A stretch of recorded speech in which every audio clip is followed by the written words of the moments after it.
Hey everybody, Tim here with today's episode of Star Trek Deep Space Nine, Season 6, Episode 11, Waltz.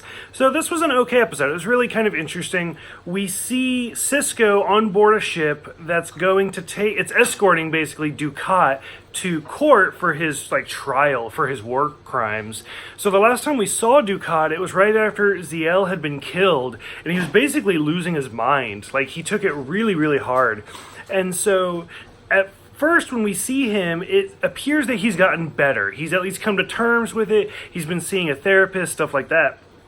So the ship crashes, or it blows up, but Dukat and Sisko survive on an escape pod, and they land on this planet. Sisko wakes up and they're in a cave, and Dukat explains how it's just inhospitable outside, and they're just in here. But he's broadcasting an alert, like an SOS.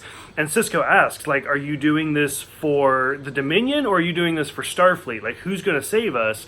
And Dukat's it's just kind of a general distress call, so whoever gets here, gets here. So Dukat goes out because he's trying to find food, he's trying to find firewood, stuff like that. And Sisko, because he's injured, is basically just stuck there.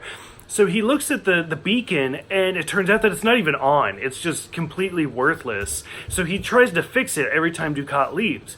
And we see as Dukat leaves, he's basically he's still mentally ill, and he's still talking to himself because he's seeing images of Kira and Dumar, and Wei Yun shows up. And which at this point, between Wei Yun and Brunt, I feel like Jeffrey Combs should just be a reoccurring star at this point. Not a special guest star, just be in the main credits. But that's just me. So finally, as this continues, during all of this, the Defiant's out looking for them, but it's such a minor subplot. Dukat ends up actually finally starting to address these people in front of Sisko. So Sisko knows that something is wrong now. And it leads to a really interesting conversation where Dukat basically forces Sisko to put him on trial. And Sisko's just true or false? You were there during the occupation. True or false? You did war crimes. And they're just going through this. And he's this is your fault. And Dukat's false. This is not me. And as he gets him more and more enraged, he finally starts saying the Bajorans deserve to die, and if I could do it over again, I would have killed every single one of them. And it's just this really it's almost a sad moment to kind of watch Dukat finally snap, and Sisko just takes him out from behind with a metal bar. Overall, I thought it was a really good episode. It kind of adds to some of the depth of Dukat. When we first saw him, I mentioned in some of those early reviews, because I didn't know what was going to happen, that he almost seems pitiful, and he might actually be a good guy.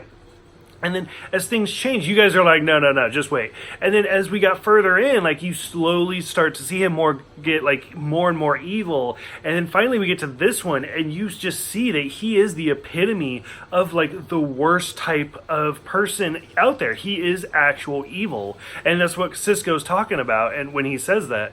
So overall, I thought it was a really good episode. I really enjoyed it to just kind of see the two of them together and just watch how Dukat has done a full circle. So for those who have seen this one, what did you guys think about just his overall story arc? What do you guys think about the mental illness type storyline?